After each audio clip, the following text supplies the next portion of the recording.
Not every writer seems to think that they need an editor. And I will tell you from 50 years of experience in this chasing a story that I respectfully disagree. It takes a certain amount of ego to write the book. And then it takes a certain amount of humility to say, I need you to take a look at this. I need you to tell me what you think. I need you to tell me the truth. The truth is hard to come by. That's what I do. I tell people the truth. Some experts chase attention, but the smart ones build authority. You're listening to the Authority on Demand podcast, where credibility becomes your competitive advantage. Every week, we're pulling back the curtain on how founders and leaders turn expertise into inbound demand through books that position, media that converse, and strategies that actually move the needle. I'm Danielle Hutchinson, your host and Chief Creative Officer at Authority on Demand. Now, let's turn your authority into leverage. So here's what they don't tell you in public. The people who know the most about great stories are often the ones who've lived the most disreputable lives. Welcome to Authors on Mission, where we dig into the messy, beautiful truth behind the writers who's actually done the thing. Today's guest is Daniel Roth, and his resume reads like two completely different people. On one side, he's an editorial director at Simon Schuster, VP at HarperCollins, Columbia graduate, and on column B, he is a Sahara Desert dancer, a juke joint regular, award-winning documentary filmmaker, and poet of a book that we're going to be chatting about today, Ordinary Life in 3 Acts. So it's going to be a very interesting conversation. We have a lot to learn from Daniel. So without further ado, everybody, Daniel, welcome to our show. Thank you. It's great to be here. Yeah, I have a long list. I don't know why. I've lived a full and interesting life. I really have. I'm very grateful. Hey, real quick before we jump back in, if you're loving what we're doing here, hit that subscribe button and drop us a like. We're bringing you the best authors, the most real conversations, and all the writing wisdom that you didn't know you needed. So stick around because it only gets better from here. All right, now let's get back to the conversation. Yeah, absolutely. I was looking through some of your materials, and your children even say you've lived a life.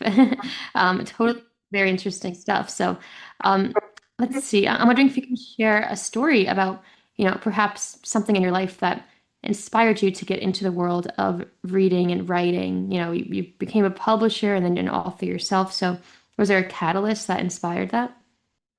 Well, it's a fair question. I wasn't, the only thing I ever wanted to be in my life that I really have any memory of is to be a writer. And how much of that came from me and how much of that came from my parents wishing that I became a writer. I mean, who's to say that's true for everyone? You can't really distinguish one from the other.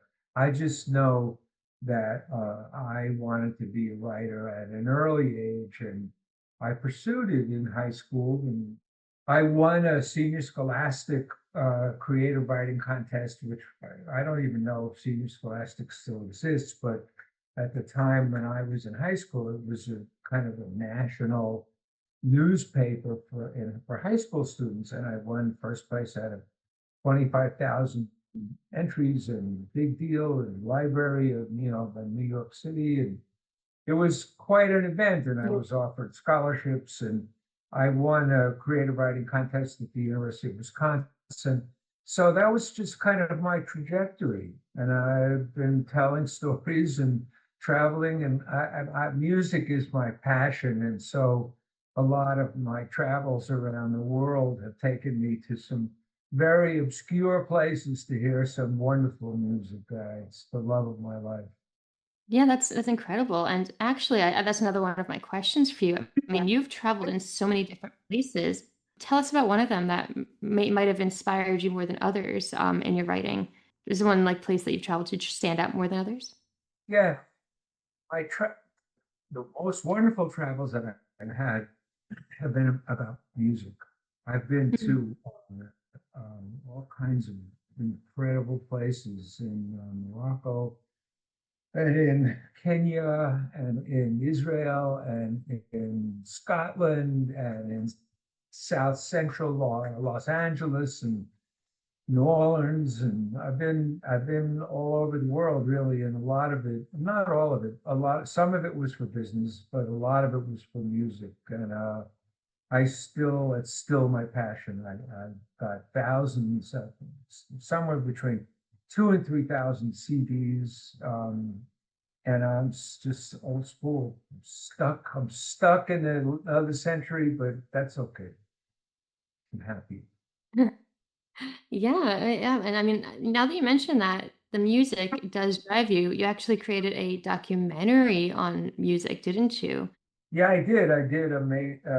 It's actually available. It's called "Make It Funky," and it's um, music is real. And I've been going to New Orleans for many, many years, and made a movie about the people and the culture and the music of New Orleans called "Make It Funky," and it's a wonderful, wonderful movie. It was a great experience. Both making the movie in New Orleans and making the movie in South Africa were two of the great lifetime experiences. We had met wonderful people. So I'm still in touch with people in Africa, still in touch with the people at the School of Magic in Cape Town. It's been a good run, really been a good run. I love what I'm doing. I mean, I'm very committed to the writing process, and I'm very committed to helping writers. As I say in my website, I've been my whole career has been about finding the story. I've worked in a movie studio. I've worked for publishers, and that's the recurring theme. I mean, on my personal life, it's music and travel, and on my professional life, really has been about finding the story, finding, shaping, selling the stories.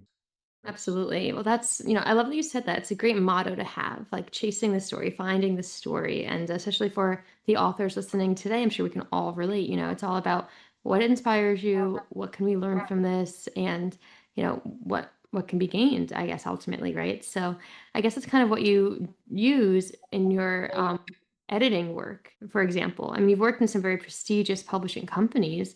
I'm wondering if you could share a little bit about what that was like and maybe offer us any tips. We're all authors, we're all looking to get published. What are some things that people don't usually know about that world? Well, that's a good question, and it's a long answer. I'll try not to ramble. I Okay. will tell you though, and this is a bone of contention amongst some writers. Um, Not every writer seems to think that they need an editor. And I will tell you from 50 years of experience in this chasing a story that I respectfully disagree. I think that, and this is a kind of I don't know, it's kind of a chestnut amongst writers that your editor will appear when when the manuscript is ready. Mm, Now, I've worked with a writer who's a mafia guy, and he had written a memoir, and he was very skeptical about the need of an editor. right. I tried to explain to him, and I will explain right now to all the fledgling or wannabe or accomplished writers. If you look at any book you pick up, really any fiction book, and you look at the back page and you look at the acknowledgments page, and do that before you start reading the book, because it really gives that acknowledgments page is reality.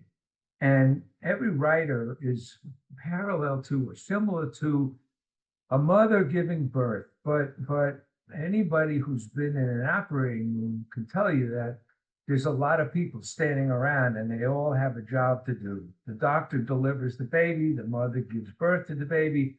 Well, if you look at an acknowledgments page, you'll see a lot of names. A lot of names are contributed, make a contribution to the making of a book. And writers should respect that. New writers should respect that. A manuscript is done by a writer, but it's shaped by many, many hands. It's kind of wisdom that dropped out of my brain, but I said that writers by nature are egotistical, which is fine. And writing a book is really a statement of optimism because, and that's the nature, that's my website, The Fickle Gods of Publishing, because the publishing industry, like any industry, is very, very fickle, very uncertain. And all you can do is do it, give it the best shot that you can. And like having children, at some point they're on their own. At some point they wander into the world. At some point they're out of your hands. And that's absolutely true of a manuscript. And like a good manuscript, it needs to be shaped, it needs feedback, it needs dialogue, it's not a solitary act. And there's no, that's where the humility comes in. It takes a certain amount of ego to write the book. And then it takes a certain amount of humility to say, I need you to take a look at this. I need you to tell me what you think. I need you to tell me the truth. And the truth is hard to come by. That's what I do. I tell people the truth. That's what really has to be done. As an editor myself, it is hard. You don't want to hurt anybody's feelings, but that's not the job. The job is to say, you know what, this doesn't make sense. This is repetitive. You need to expand more here, cut things here. I like to sandwich cook it when I'm an editor, like this is what's good, but this is what's bad, and then end with like a nice positive note. But I get what you're saying. It's you got to be honest and you got to say what needs to be done with it. That's absolutely true. I mean, I'm very mindful. Yeah. When the writers do what they do the best they can, and let's try to make it better. That's my attitude. My North Star is what can I do to make this manuscript commercially viable? And I ask a lot of questions, and I interact. We have a half-hour phone call after I write my coverage, and I ask a lot of questions, but I make no decisions. No decisions are mine. The writer makes the decisions, and my promise is to do the best I can to make your manuscript, or at least offer you my honest opinion. And I'm gentle. I'm not. I'm too old. I used to be arrogant. I'm not so arrogant anymore. I'm too old to be arrogant. Understood. Yeah, I mean, it's all about just making sure the manuscript's the best it could possibly be. Um, Good. yeah, and I would love to transition a little bit into your book too, though. Give us a little time to spotlight ordinary life. I'm wondering if you could chat about that. I mean, it's all about poetry, which is very interesting because it's very different from, the typical, book that you probably edit for others. So, tell us a little bit about that. Why poetry? What inspired this? How did it come to be? Well, as I said, I mean, the book itself is a collection of poetry that I have written over a lifetime. So the three acts, the book is called Ordinary Life in Three Acts. The three acts are really just my youth, my middle, my older. It's just sequential. It's not anything other than that. And the earliest poem is from 1962, which was, won the Senior Scholastic Creative. So this is a book of a lifetime. Um, and what can I say? I don't read poetry. I don't like poetry. I find the poetry that I read today to be very pretentious, and I don't get it. I don't understand it. And I'm embarrassed to say that, but it's the truth. I have a master's degree in English education. I'm a published a poet, and I don't know what the hell people are talking about, because my poetry, as I say in my book, is reductive. Right. If you can read English, you will understand my poetry. My poetry is meant to be evocative. It's meant to touch your heart, and that's it. That's it. I am at a point in my life where all I want to do is help. I want to help wherever I can, and if any of these poems kind of hit you sweetly in your heart, make you kind of that. That's all I want. That's it. So I'm not very good, poetry, but I'm not a poet. I write a lot of poetry. I love my book, and I hope somebody buys it. I've not done much about selling it. I'm not a very good marketer, but I'm a really good editor, and I'm a nice guy. I don't insult people, and I don't call people names, and I really want to try to do the best I can. Of course. I love that motto. And I love that you said you describe your poetry as reductive. I mean, it's interesting. I think a lot of people, let other readers interpret it as they'd like. But you're saying, you know what, it's very straightforward. It's right there for you. So I love that. And I guess that's, why the book has a 4.9 star rating with readers praising its emotional powers. So I love that. What do you think makes people resonate so deeply about these poems? Well, again, I don't want to sound pretentious, Right, right. but honestly, I think that my poetry is very truthful, and I think that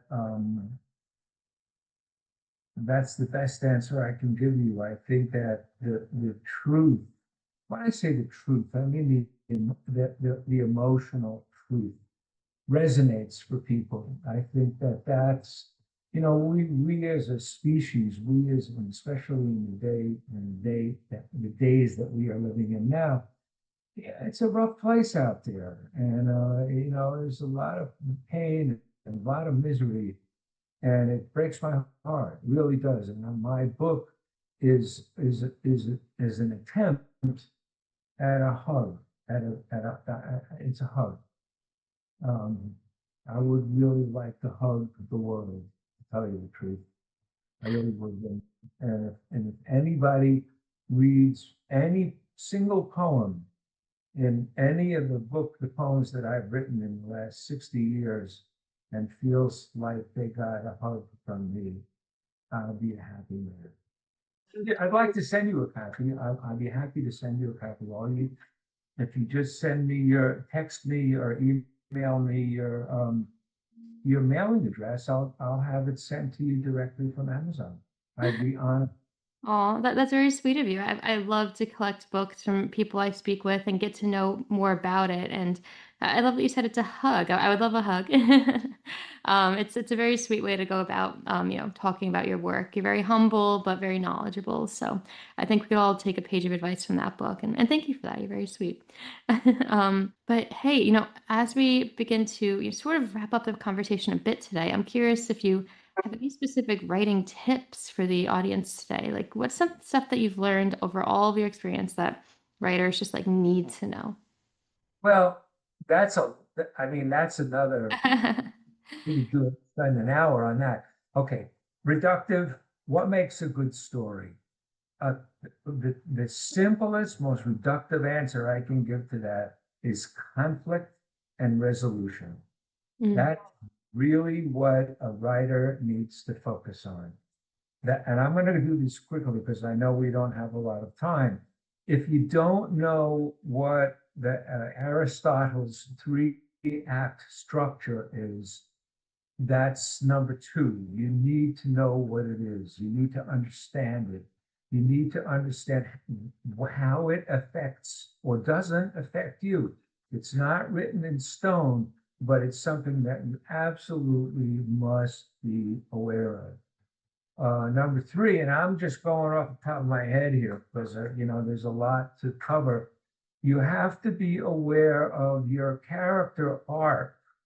You need to be mindful of what your characters are going through and where you want them to wind up. They can't wind up in the same place emotionally um, as they were. There's got to be some story. So be mindful of the character arc. It's really, really important. And when you talk about character arc, be mindful that your characters need to have a worthy adversary. There's got to be a worthy adversary. And I mean, in simple terms, it's got to be a fair fight. You don't, that's kind of an important part of writing, really important. You need to have an adversary that and that's part of the suspense. Another thing that I talk about a lot, which is really important, is the suspension of disbelief. And there's a hypothetical spectrum between coincidence on one end and credibility on another, if you will. And so everybody has in their lifetime, I'm sure, either stopped reading a book or walked out of a movie theater because it's just too stupid. You're just like your intelligence is being assaulted and insulted. So you really have to be mindful of what you're asking your audience to believe. You can't ask them, everybody knows Superman can fly. That's okay. We suspend, we say, oh, he can't fly, that we disbelieve that, but we say, okay, we're going to go along with that because that's the story. So you have to have a reason you have to give the reader a reason to be willing to suspend his or her disbelief. So they go along. You, the writer, you're inviting somebody to go along on a ride with you. Maybe 300, 400, 500 pages. You want somebody to spend their money to hear what you have to say. The very intimate relationship between the writer and the reader. And I don't think that gets talked about. At least I'm not aware of that being talked about. A very important relationship between the reader and the writer. And you've got to give the reader what they paid for. So you need to give them credibility. I mean, I could go on and on and on. But those are all kind of those are the tools in my toolbox. Those are the basics. And tell the truth. Tell the truth as best you can. Right. Love that. That's kind of a repeating theme for you, telling the truth, right? Being honest. I like that. It's important. You have to be honest in this industry and in life in general. That's how you build credibility and you build, a base of people who are excited to read what you have to say. Yeah. So amazing stuff. I really appreciate all of these tips. If people want to get in touch with you, where should they be heading to find out more about you? Do you have a certain website that you'd like everyone to go check out and connect with you? The simplest thing to do, because I'm nervous about what works and what doesn't work, and I can't fix it. My email address is, I'm open, I'm available, I'm easy to reach. And if anybody wants to reach out to me by email, I will respond to whoever calls me or emails me. You have my email address, right? Of course, yep. So we're going to put that in the description box for everybody then, so they can use that to connect. As I said, I'm at a point in my life where I just want to help where I can, who I can, when I can, however I can. And that's not just about writing. It's the way I've chosen to live my life. I love that. And that's so just sincere and genuine and humble. And guys, you have to connect with Daniel. He knows a ton about writing. He'll help you out. So amazing stuff. We'll put that in the description box of this podcast today. So everyone click on over and learn a little bit more.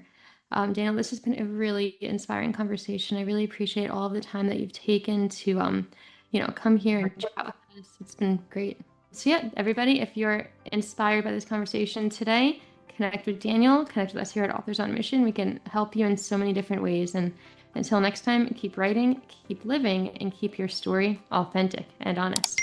We'll see you next time on the Authors on Mission podcast. That's a wrap on another episode of the Authority on Demand podcast. If today's conversation sparked something in you, don't keep it to yourself. Share this episode with a founder or leader who's ready to stop being the best kept secret in their industry. If you want to turn your expertise into inbound demand, head to authorityondemand.com to see how we help clients go from unknown to in demand. I'm Danielle Hutchinson, and I'll catch you on the next one. Now, go build some authority.